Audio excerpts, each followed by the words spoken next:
What are some of the craziest combat combos in Pathfinder 2nd Edition? Which ones are they? And if I grapple a prone enemy, does that mean that we're technically cuddling?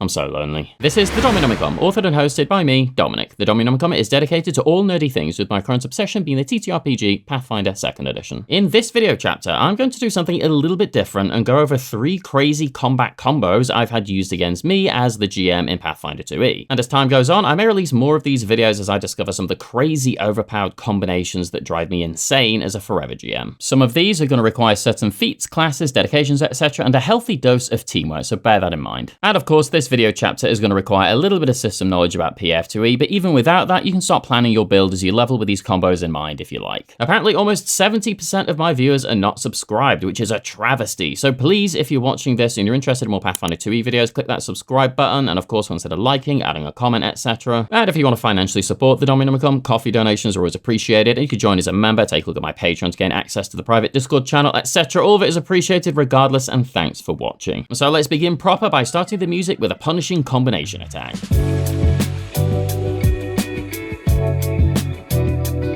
So before we dive in, I want to make something clear when it comes to PF2E's action economy. This is something I've mentioned before, but it's definitely worth going over again for this particular video chapter. Sometimes you will trade an action to stop an enemy from doing an action. This may seem superfluous, which is a fancy word for unnecessary, by the way, in case you're an idiot like me. Wow, we're barely even 2 minutes in and I've already insulted my audience and myself. Good job, Dominic. Right, so while this may seem pointless, see, I used that word this time, it actually isn't, and I've said this before, and I shall repeat this until I feel like stopping. Quite a few enemies have combination attacks, and as players you may not realize how powerful these particular combos are, but if an enemy has one of these, and there's a pretty decent chance that they do, you starving them of this particular combo is pretty devastating to their entire stat block. So it's like if you're a fighter and you have your +2 to hit, or you're an investigator and you have to devise a stratagem, you know, you're a thaumaturge, you have your exploit vulnerability, etc. Well, enemies in the system work kind of similarly in that they're kind of like a class of their own. And thus, if you stop a class from using their signature ability, suddenly that whole character is much weaker, and that's exactly the same for enemies in this system. So let's have 2 examples of monsters kind of like this, starting with a low-level crocodile. This monster has a Jaws attack, and once it's done this, it can, for an action with no multiple attack penalty, because that's just how some monsters work in this system, screw you players, do a grapple attempt, and if that succeeds, they can then do their death roll, which does another Jaws attack and gets a +2 circumstance bonus to the attack roll against the grabbed creature, and it knocks you prone if it hits. This is a pretty devastating combination. If it has all 3 actions available and you're adjacent to it, it can Jaws attack you for 1 action, which gives it map. It can then use the grab action, which does not have map and does not contribute to map as specified in the creature stat block. Then it can do the death roll. By now you'd think it would have 2 instances of map, but it doesn't. So when it does its death roll, instead of taking a -5 or even a -10, it technically only takes a -3 because it gains an effective +2 to this attack. Yes, Jaws is an unarmed strike, but not all unarmed strikes are agile. So you can understand that by simply taking one of its actions away, all it can do at that point is attack you twice or attack you once and then grab you, and then it can't do anything until its next turn, which gives your entire party a whole turn to shove it away, or maybe get it off you by basically killing it or whatever. So while this may cost you or your teammates 1 or 2 of their actions, it might be worth it because you're stopping this thing from doing its pretty devastating attack. At these somewhat higher levels, we have the Gug, which is a level 10 creature. This thing has an attack that will make most players cry. For 2 actions, it can use the Furious Claws attack, which makes up to 4 claw strikes, each against a different target. And multiple attack penalty only kicks in after it's made the attack, so that means for 2 actions, it gets to make 4 attacks without map. To add to this, the creature has a 15-foot reach as well as being a large creature. Again, very devastating. And if there's only 1 person around, it can attempt to do 2 claw strikes, and bear in mind that claw is an agile attack, and then it gets to do the Rend ability for 1 action, which basically just hits again. It doesn't have to do an attack roll, it just deals the damage once again. So that's a 2-action ability, which is incredibly powerful, and a 3-action combo, which is pretty freaking strong. And so you can see, once again, starving this of 1 or maybe 2 actions is potentially enough to shut this creature down almost almost entirely. It loses its signature attacks, and at this point is basically just a walking piece of meat with an attack. Another thing to consider, and I've said this quite a few times in the past, is that if you're fighting a boss creature, and there's usually like 4 PCs, you're gonna have more actions than they will overall, so actually losing some of your actions to starve it of just one of theirs is probably worth it mathematically. Actions in PF2E are king. Actions equals power. It's as simple as that. Take away their actions, you take away their power. Yes, it's great to attack, strike, crit, and murder everything, but if you're struggling to do that and it's a particularly strong enemy, it absolutely is worth trying to starve them of their actions. Just dealing damage sometimes might not always cut it. Right, that's enough of the introductory explanation of how to destroy the action economy in this system. Let's start jumping into my combo attacks.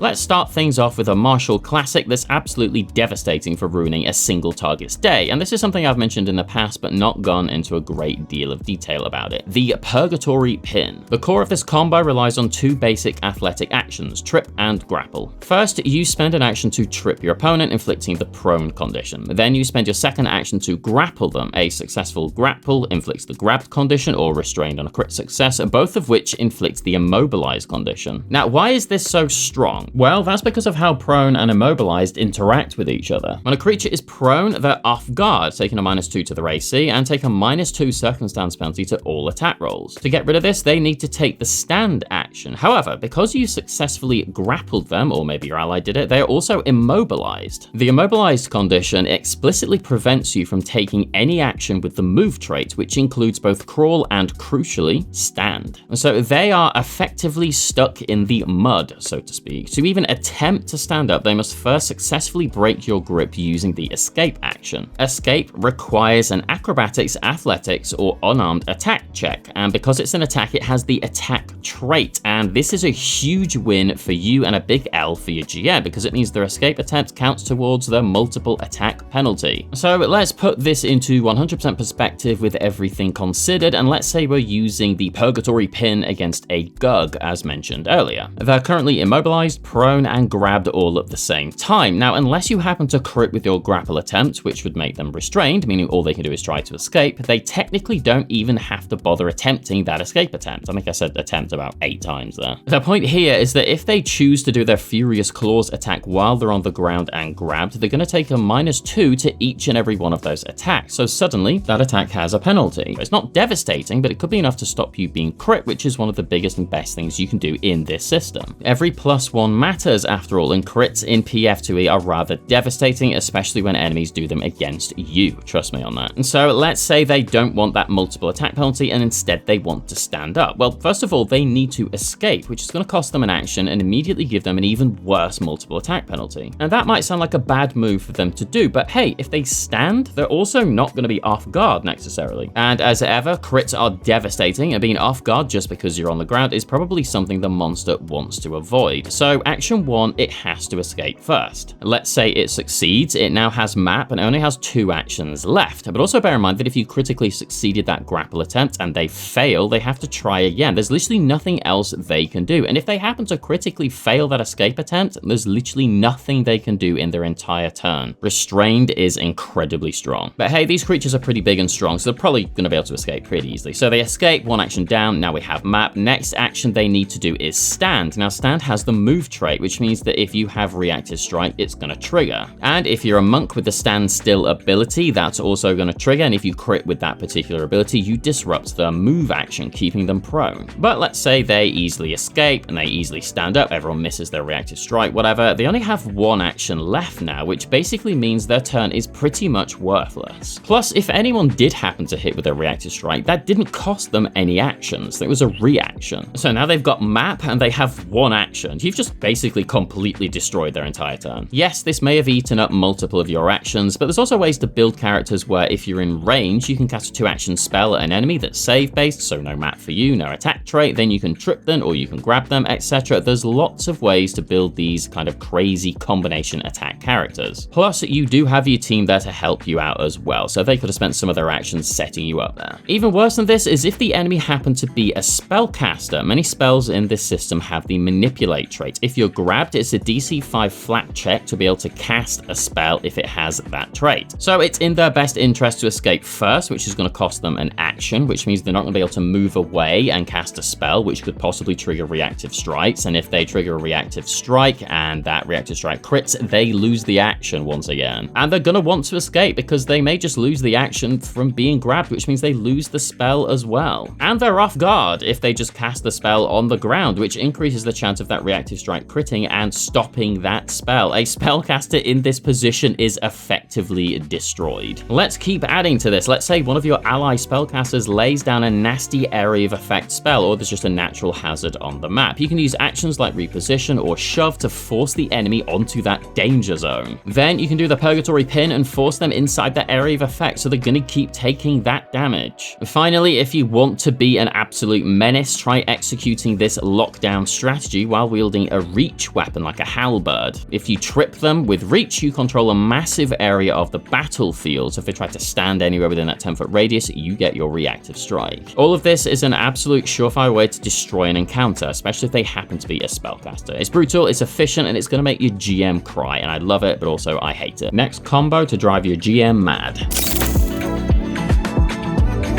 Now we have a strategy that takes one of the best conditions in the entire system and turns it into a permanent, inescapable nightmare, not dissimilar to my life. I call this one the Fear Spiral. To understand why this is so diabolical, we first need to talk about the Frightened condition. Frightened is the absolute gold standard of debuffs. So whatever your Frightened value is, you take that number as a status penalty to all of your checks and DCs. That means your attack rolls, saving throws, spell DCs, and your AC. A Frightened enemy is easier to hit, easier to crit, less likely to save against your spells, and less likely to hit you. It's mathematically beautiful. The only problem with Frightened is that it's fleeting, like my patience for these videos. I'm joking, I love making these videos.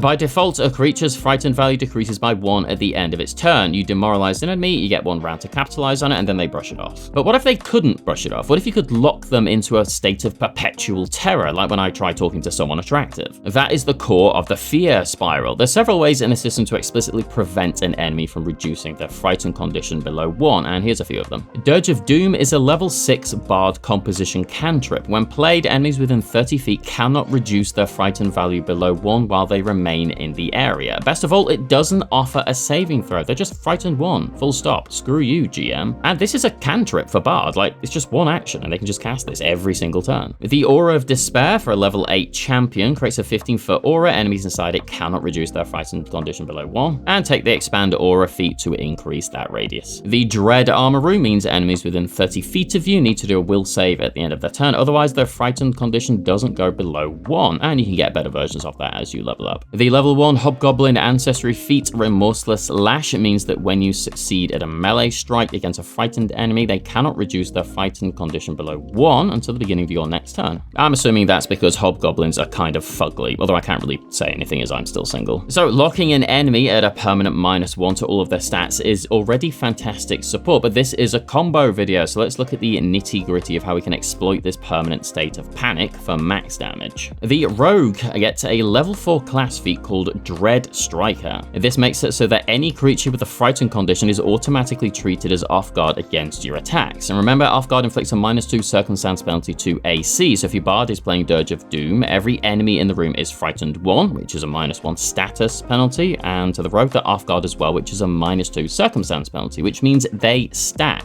So the Rogue is now effectively attacking an AC that's 3 points lower from anywhere in the room without ever needing to flank, which is free sneak attack damage on every single and double hit. If your Rogue is ranged, this is just pretty devastating, especially with a crit with something with a bow or a gun, because they're deadly and fatal.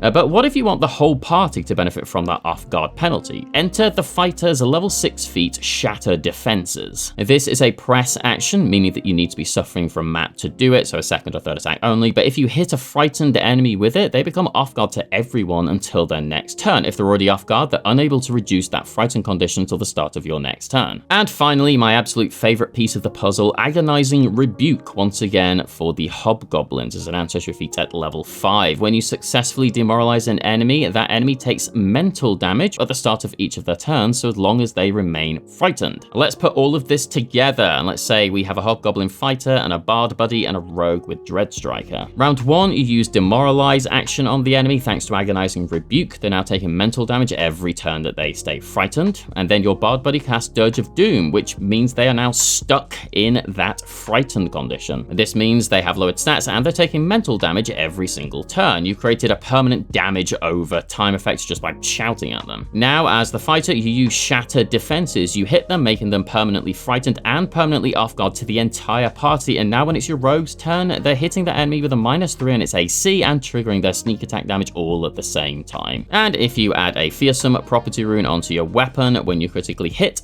they're frightened. And there's Intimidating Strike for fighters as well, which just makes them frightened as soon as you hit them. Making them frightened and locking them in is unbelievably powerful in this system. As I've just displayed, there's lots of ways of doing this. You don't even need a bard, which is probably a good thing because I'm kind of sick of my bards flirting with everything that has a heartbeat. You are effectively taking the best debuff in the game and weaponizing it into a permanent aura of lower defenses and passive damage. It's an incredibly potent synergy that will make your martial characters and spellcasters alike look like absolute rock stars, which is probably the first time that's ever happened for them in their entire lives. That's because people who play PF2E are dorks. There, I said it, alright? As I'm a GM of PF2E exclusively, that makes me a mega dork, which I guess I'm fine with. Right, on to the last combo attack.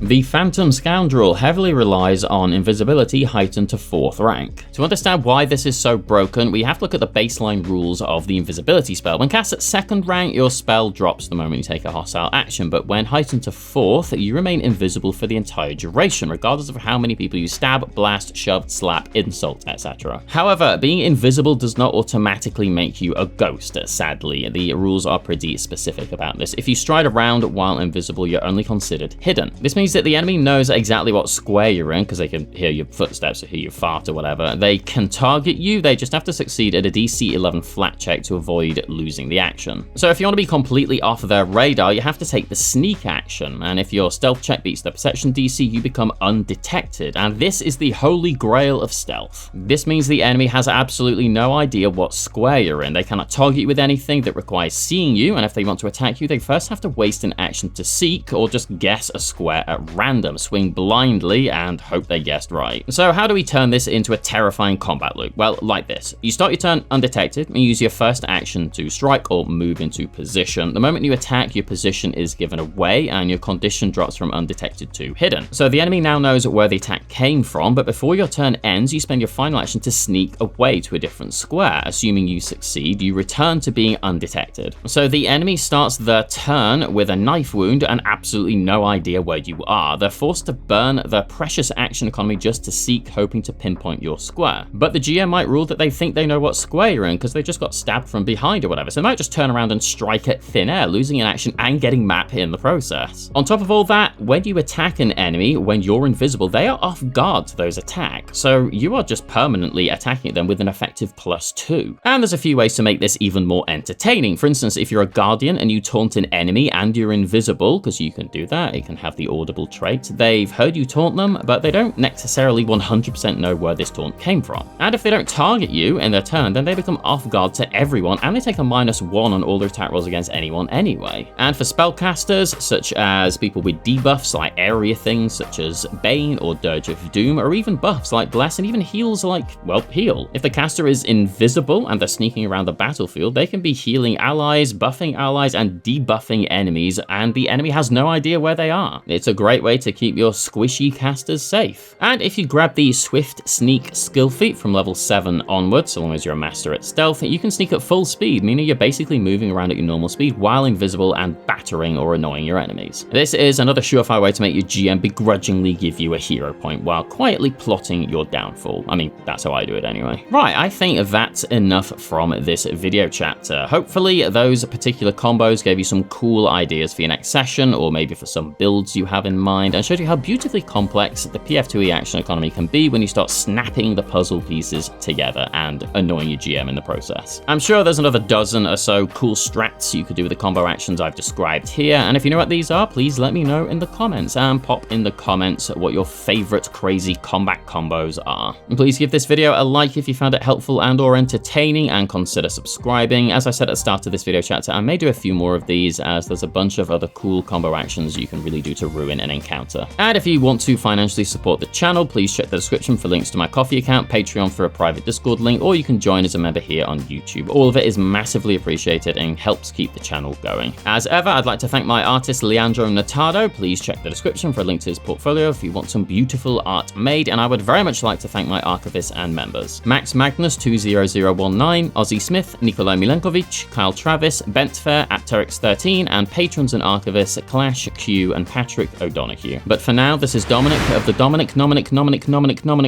Nomicon, wishing you a fond farewell, and until next time, goodbye.